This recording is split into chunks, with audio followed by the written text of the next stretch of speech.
वे बकमाल इंसान है, उनका अंदाज बेबाक है तो स्टाइल लाजवाब है। कथनी और करनी में कोई फर्क नहीं, जो कहते हैं वो करते हैं।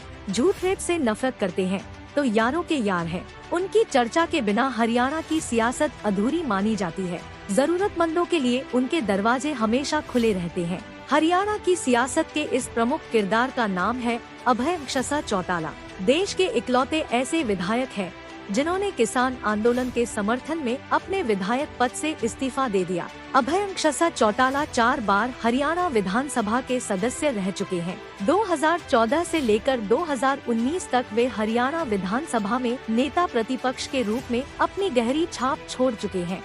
खेल रत्न के नाम से उन्हें यूं ही नहीं जाना जाता। हरियाणा में ओलंपिक, कॉमनवेल्थ के पदक विजेताओं को नगद इनाम राशि देने की पहल अभय चौटाला ने ही आज से 20 साल पहले की थी। भारतीय ओलंपिक संघ के अध्यक्ष रहने के अलावा अभय चौटाला खुद भी वॉलीबॉल के एक बड़े खिलाड़ी रहे हैं।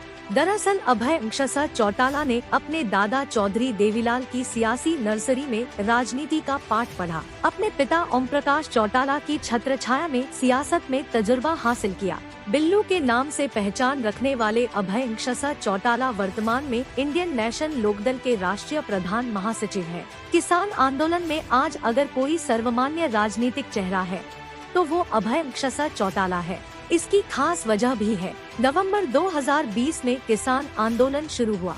26 जनवरी को किसानों और पुलिस में नोकझोंक हुई। अभय चौटाला ने दिसंबर 2020 में ही दावा कर दिया था कि अगर 26 जनवरी तक कृषि कानून वापस नहीं हुए तो वे ऐलनाबाद के विधायक पद से त्यागपत्र दे देंगे। अभय ने जो कहा वो किया। 27 जनवरी को विधानसभा के अध्यक्ष ज्ञानचंद गुप्ता को अपना इस्तीफा दे दिया। उनके इस्तीफे के बाद किसानों ने शिद्दत के साथ अभय को स्वीकारा। अभय चौटाला अब अपने पिता ओम प्रकाश चौटाला के साथ मिलकर इनेलो का ग्राफ ऊंचा उठाने में लगे हैं। बड़े चौटाला साहब तीसरे मोर्चे को लेकर प्रयास कर रहा है तो अभय और उनके बेटे कर्ण व अर्जुन चौटाला भी लगातार जनता के बीच जा रहे हैं। गौरतलब है कि अभय का जन्म अपने ननिहाल पंजाब के अबोहर के पंचकोसी में 14 फरवरी 1963 को हुआ। सोनीपत के शहदू हाई स्कूल से उन्होंने प्रारंभिक शिक्षा पूरी की।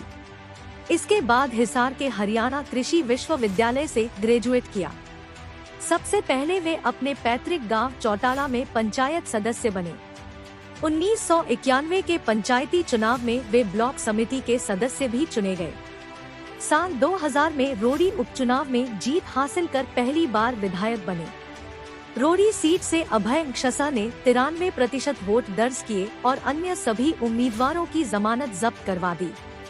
इसके बाद कांग्रेस सरकार के गठन के करीब 3 माह बाद ही जनवरी 2010 में ऐलनाबाद में उपचुनाव हुआ। इस उपचुनाव में कांग्रेस के तमाम मंत्रियों संतरियों ने ऐलनाबाद के गांव-गांव में डेरा डाल लिया, पर इस उपचुनाव में 64,813 वोट हासिल करते हुए अभय क्षसा ने कांग्रेस के भरत क्षसा बेनीवाल को 6,227 वोटों से पराजित कर जीत हासिल कर ली। इसके बाद अभय क्षसा ने 2014 के विधानसभा चुनाव में ऐलनाबाद हलके को चुना। इस बार उनके लिए चुनौती थे उनके सखा रहे और भारतीय जनता पार्टी के उम्मीदवार पवन बेनीवाल। अभय ने 69,162 वोट हासिल करते हुए पवन बेनीवाल को करीब 11,539 वोट से पराजित किया। सियासत के साथ साथ अभय चौटाला का खेलों संग खासा लगाव रहा। उन्होंने 8 बार हरियाणा की तरफ वॉलीबॉल नेशनल चैंपियनशिप में शिरकत की। देश के प्रतिष्ठित खेल संस्थान भारतीय ओलंपिक संघ के अध्यक्ष के अलावा वे साल 2000 में भारतीय बॉक्सिंग फेडरेशन के अध्यक्ष बने। भारतीय ओलंपिक संघ एवं एशियन बॉक्सिंग फेडरेशन के उपाध्यक्ष रहे। लंबे अरसे तक हरियाणा ओलंपिक संघ के अध्यक्ष रहने के अलावा हरियाणा बॉक्सिंग एसोसिएशन के भी अध्यक्ष रहे। उन्होंने बार्सिलोना, अटलांटा, सिडनी, एथेंस एवं शबंग में हुए ओलंपिक गेम्स 1990 में देवीलाल ने राजस्थान में 44 सीटों पर उम्मीदवार उतारे। साल 2003 के विधानसभा चुनाव में चौटाला ने 50 प्रत्याशी मैदान में उतारे और उस चुनाव में इनेलो के 4 विधायक बने। हालांकि 1998 में संग्रिया के चुनावी दंगल में अभय क्षसा बाजी हार गए। इसके 2 साल बाद वे हरियाणा के रोड़ी से रिकॉर्ड मतों से उपचुनाव जीतकर विधानसभा में पहुंचे। अभय के बारे में यह भी एक रोचक बात है कि उन्होंने बतौर गांव चौटाला से एक पंचायत मेंबर के रूप में अपनी सियासी करियर का आगाज किया। आज अभय क्षसा इनेलो में प्रधान महासचिव है। वे 2014 से 2019 तक हरियाणा विधानसभा में नेता प्रतिपक्ष रह चुके हैं। साल 2019 के चुनाव में अपनी पार्टी से वे इकलौते विधायक चुने गए और इसी साल 27 जनवरी को ऐलनाबाद से उन्होंने त्यागपत्र भी दे दिया।